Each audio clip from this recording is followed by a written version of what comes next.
রাত প্রায় 1টা বাজে। আমরা অপেক্ষা করছিলাম আমাদের গাভীগুলোর জন্য। আর কিছুক্ষণ পরেই অবশেষে আমাদের গাভীগুলো খামারে এসে পৌঁছালো। এতদিনের পরিশ্রম আর অপেক্ষার পর এই মুহূর্তটা সত্যিই আমাদের জন্য খুব স্পেশাল ছিল। সবাইকে নমস্কার। আগের ভিডিওতে আপনাদের আমি বলেছিলাম আজ রাত 1টা থেকে 1:30টার মধ্যে আমাদের গাভীগুলো ফার্মে এসে পৌঁছাবে। তাই গাভী আসার আগে আমরা সব ধরনের প্রস্তুতি শেষ করে ফেলেছিলাম। বিশেষ করে গাভী নামানোর জন্য একটা আলাদা জায়গাও তৈরি করেছি, যাতে নামানোর সময় কোনো সমস্যা বা আঘাত না লাগে। রাত প্রায় 1টার দিকে ড্রাইভার ভাই আমাদের ফোন দিলেন। উনি বাস স্ট্যান্ডে পৌঁছে গেছেন, কিন্তু ফার্মের রাস্তা চিনতে পারছিলেন না। তাই আমি সাইকেল নিয়ে সেখানে গেলাম। তারপর উনাদের খামার পর্যন্ত নিয়ে আসলাম। অবশেষে আমাদের গাভীগুলো ফার্ম পর্যন্ত পৌঁছালো। প্রথমে ধীরে ধীরে বাছুরগুলো নামানো হলো। আমরা যে জায়গা আগে থেকে তৈরি করে রেখেছিলাম সেটা সত্যিই অনেক কাজে দিয়েছে। কোনো ঝামেলা ছাড়াই খুব সহজে বাছুরগুলো নামানো গেল।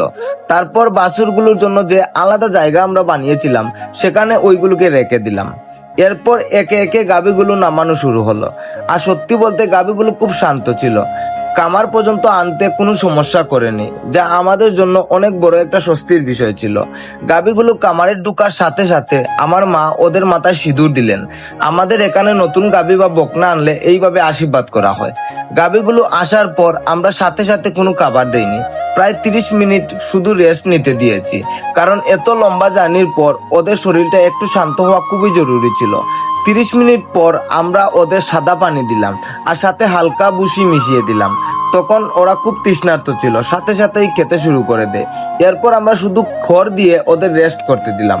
সত্যি বলতে এই পুরো জার্নিটা আমাদের জন্য অনেক বড় একটা অভিজ্ঞতা ছিল। নীলফামারী থেকে গাভী কিনা, এরপর সেগুলোকে নিরাপদে বাড়িতে নিয়ে আসা, সব মিলিয়ে একটা সম্পূর্ণ প্রসেস। তো বন্ধুরা, এই ছিল আমাদের নীলফামারী থেকে গাভী কেনা থেকে শুরু করে বাড়িতে নিয়ে আসা পর্যন্ত পুরো জার্নি।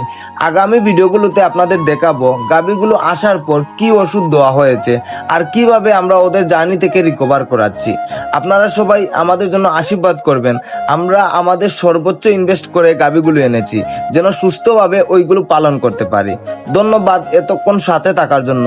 সবাই ভালো থাকবেন, সুস্থ থাকবেন। দেখা হবে পরের কোনো একটি নতুন ভিডিওতে। হর হর মহাদেব।